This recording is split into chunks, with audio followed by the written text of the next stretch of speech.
Finally आज है Friday और आज इस वीक का लास्ट ट्रेडिंग सेशन है। आज देखना रहेगा कि मार्केट किस हिसाब किताब का रहता है। पिछले 4 ट्रेडिंग सेशन को अगर देखें तो वहां पर बहुत ही जोरदार तरीके की गिरावट हुई है और इम्पोर्टेंट वहां पर यह था कि भाई लगातार गिरावट हो रही है। चारों ट्रेडिंग सेशन में लगातार गिरावट ही हुई है। ये बहुत इंपॉर्टेंट चीज़ है और इसको समझने की ज़रूरत है।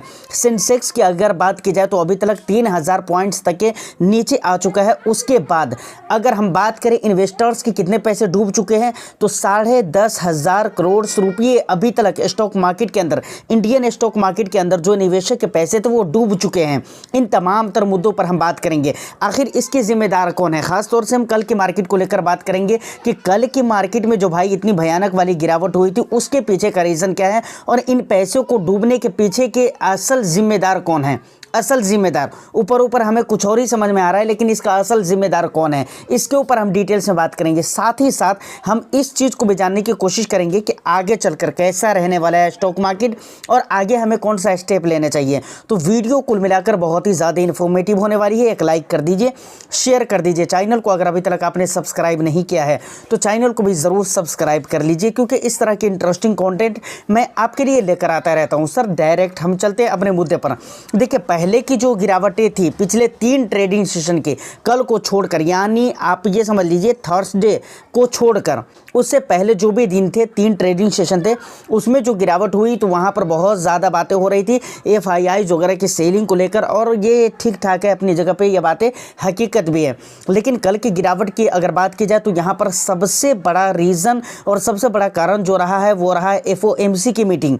जैसा कि आप लोगों को मालूम है कि FOMC की मीटिंग अमेरिका के अंदर थी। अब वहाँ पर बहुत सारी बातें की गई। देखिए, रेट कट सबसे पहले हम जानते हैं कि हुआ कि नहीं हुआ। अगर ये आप जानना चाहते तो भाई रेट कट हुआ, और अक्सर ये कहा जाता है कि रेट कट होने के बाद मार्केट में अच्छा पॉजिटिविटी दिखनी चाहिए, लेकिन नहीं दिखता है। कई बार ऐसा होता है, जैसे कल के मार्केट में अगर देखें तो रेट कट भी हो गया FOMC की मीटिंग में, लेकिन वहाँ पर आपको पॉजिटिविटी नहीं बल्कि नेगेटिविटी देखने को मिली थी।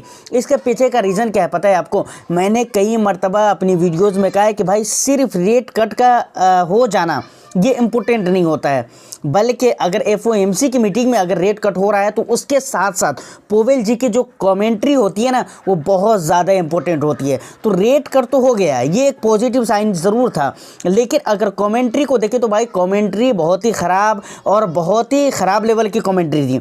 अब कमेंट्री क्या थी उसको समझिए। सबसे पहली बात देखिए, इससे पहले जब कमिटमेंट किया गया था FOMC की मीटिंग वगैरह के बाद और प्रेस रिलीज जब भी मतलब प्रेस कॉन्फ्रेंस वगैरह किए गए तो वहाँ पर बातें ये कही गई थी कि भाई हम 2025 के अंदर 3 से 4 रेट कट करेंगे।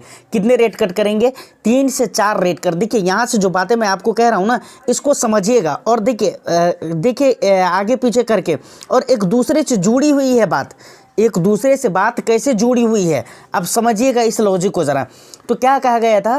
पहले पोवेल जी ने कहा था कि भाई 2025 के अंदर हम 3 से 4 बल्कि 4 से 5 रेट कट करेंगे। समझ रहे हो? 2024 का ये वाला रेट कट लेकर और 2025 के अंदर 26 तक के हम 5 रेट कट करेंगे। लेकिन इस FOMC की मीटिंग के बाद उन्होंने क्या कहा कमेंट्री में? नहीं, 2025 के अंदर सिर्फ हम 2 बार रेट कट करेंगे और उसकी भी कोई गारंटी नहीं है, उसकी भी कोई गारंटी नहीं है। अब देखिए, ऐसा उन्होंने क्यों कहा इस चीज़ को ज़रा समझिए, और यही सारी चीज़ें लॉजिक है यहाँ पर, यही सारी चीज़ें आपको समझने की ज़रूरत है। ऐसा उन्होंने क्यों कहा? उन्होंने कहा कि भाई महंगाई का जो रेशियो है, महंगाई के रेशियोज़ अच्छे नहीं आ रहे हैं, और साथ ही साथ उन्होंने ये भी कहा है कि भाई महंगाई के जो रेशियोज़ है आगे 2 पॉइंट, अभी फ़िलहाल इन्होंने कहा था कि भाई 2.2 रहेंगे, लेकिन अभी इन्होंने कहा 2.2 से बढ़कर 2.5 तक के जा सकते हैं। आने वाला टाइम में 2.5 तक के जा सकते हैं। इसलिए हम रेट कट नहीं करेंगे, क्योंकि रेट कट करेंगे तो वहाँ पर महंगाई और भी बढ़ सकती है। अच्छा, ऐसा इन्होंने क्यों कहा कि भाई महंगाई बढ़ सकती है? ऐसा क्या चल रहा है और ऐसी क्या बात हो गई जिसकी वजह से इन्होंने ये कहा? तो देखिए, इसके पीछे का रीज़न है ट्रंप। उन्होंने नाम नहीं लिया, उन्होंने कुछ ऐसा मतलब नाम लेकर या किसी का नाम लेकर या किसी बात को लेकर ख़ास करके उन्होंने नहीं कहा, लेकिन इशारे में उन्होंने सारी बातें समझा दी कि भाई ट्रंप जो आने वाले हैं, अब देखिए उनकी जो पॉलिसी है वो किस हिसाब किताब की रहती है, क्योंकि वो बहुत अलग अलग स्टेटमेंट दे रहे हैं जिसकी वजह से ऐसा लगता है कि भाई अमेरिका के अंदर महंगाई बहुत ज़्यादा बढ़ सकती है। देखिए, अभी भी महंगाई की रेशियो तो ठीक ठाक आए थे, अभी हाल फिलहाल में जो आए थे ठीक ठाक था, जीडीपी वगैरह का भी रेशियो ठीक ठाक था, वहाँ पर जॉब क्लेम के रेशियो वगैरह ठीक ठाक नहीं थे। लेकिन अब यहाँ पर डायरेक्ट खुले लफ्ज़ों में तो उन्होंने नहीं कहा, लेकिन वो कहना यही चाह रहे हैं कि भाई ट्रंप की जो पॉलिसी है उसकी वजह से महंगाई आ सकती है। सिंपल सी एक बात मैं आपको बताता हूँ, देखिए ट्रंप के जो स्टेटमेंट है, उन्होंने अभी कुछ दिन पहले क्या कमिटमेंट किया था, उन्होंने कहा था कि भाई ऐसा है कि हम अपने देश के अंदर से पूरी तरह से टैक्स को ख़त्म कर देंगे। क्या कर देंगे? टैक्स को बिल्कुल 0/0 कर देंगे, उन्होंने कहा था। अब एक बात बताइए, टैक्स को अगर 0 कर दिया जाए तो सरकार की जो रेवेन्यू आती है वो कहाँ से आएगी? तो उन्होंने कहा कि भाई हम दूसरे देशों के ऊपर टैक्स लगाएंगे, टैरिफ लागू करेंगे, समझ रहे हैं। इंडिया के ऊपर भी कहा, देखिए इंडिया के बारे में पूछा गया था कि भाई इंडिया के साथ तो आपका अच्छा रिश्ता है, फिर इंडिया के ऊपर क्यों?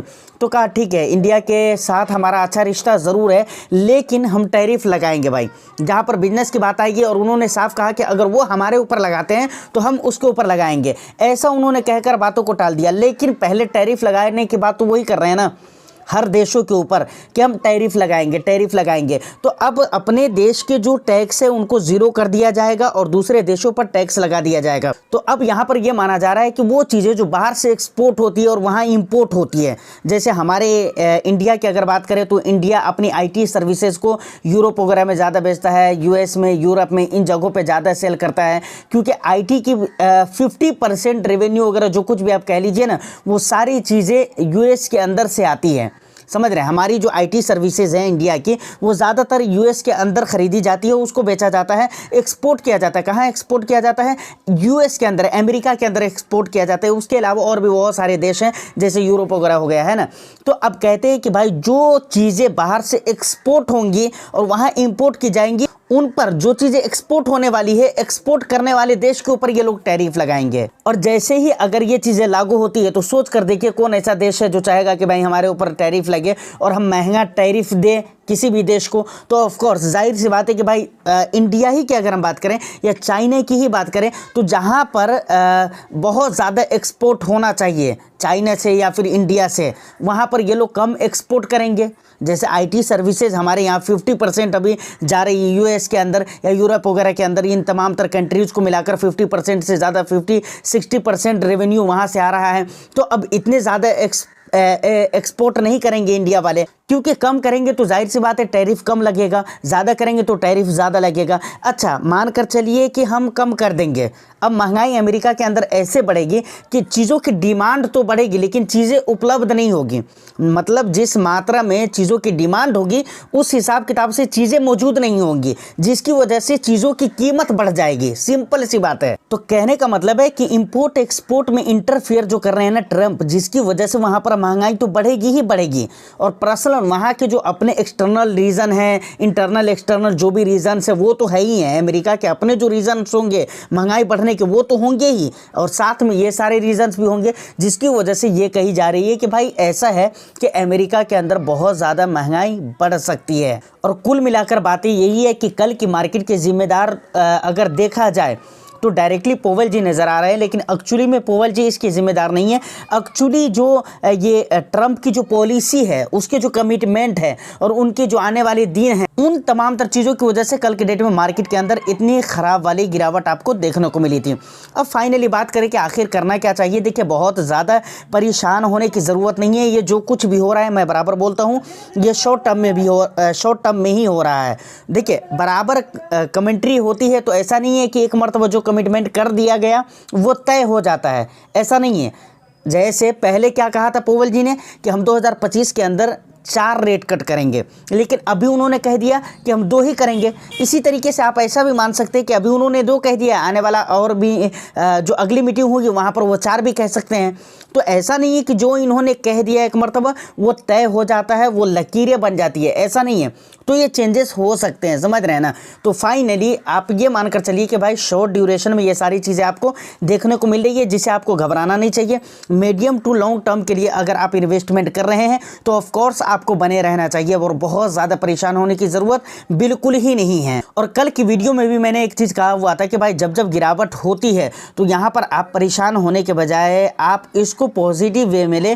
पॉजिटिव वे में लेने का मतलब ये है कि सर यहाँ पर जब जब अगर आपके पास पैसे है तो जब जब गिरावट हो रही है तब तब आप कुछ ना कुछ लमसम वगैरह ऐड करिए। ये आपको ज़्यादा बेनिफिशियल साबित होगा और यकीनन आपके वेल्थ बनेंगे। एक तरह से आप इसे अपॉर्चुनिटी के रूप में, मौके के रूप में आप ले सकते हैं। लेकिन भाई मार्केट के अंदर जब गिरावट होने लगती है तो टेंशन होता ही है। अगर आप चाहते हैं कि भाई टेंशन ना हो तो आपको जानकारी रखनी पड़ेगी कि भाई क्यों गिरावट हो रही है, किस रीज़न से हो रहा है और आखिर आगे क्या होने वाला है। आगे अगर हम बोल रहे हैं कि भाई लॉन्ग ड्यूरेशन में अच्छा रहेगा तो इसके पीछे के भी बहुत सारे रीज़न हैं, इसके पीछे भी बहुत सारे कारण हैं, बहुत सारे रीज़न हैं जिसकी वजह से मैं बोल रहा हूँ। तो ये सारी चीज़ों पर अगर आपकी नज़र रहेगी तो आप तो बिल्कुल नहीं घबराएंगे, लेकिन इन चीज़ों पर अगर नज़र नहीं रहेगी तो आपको घबराहट होगी, टेंशन होगा और परेशान होंगे आप। तो फाइनली यहाँ तक अगर आप वीडियो में पहुँच चुके हैं तो मुझको लगता है कि बहुत सारी बातें आपको क्लियर हो चुकी होगी। फिर भी अगर कुछ भी डाउट रहता है तो आप मुझे कमेंट सेक्शन में कमेंट करके ज़रूर बता सकते हैं और आप अपना वैल्यूएबल फीडबैक भी ज़रूर ही दीजिए। मैं फिर मिलता हूँ किसी नेक्स्ट एंड इंटरेस्टिंग वीडियो में। जब तक के लिए वीडियो को लाइक करके शेयर कर दे। चैनल को अगर अभी तक आपने सब्सक्राइब नहीं किया है तो चैनल को भी ज़रूर सब्सक्राइब कर ले। All the best. Thank you for watching.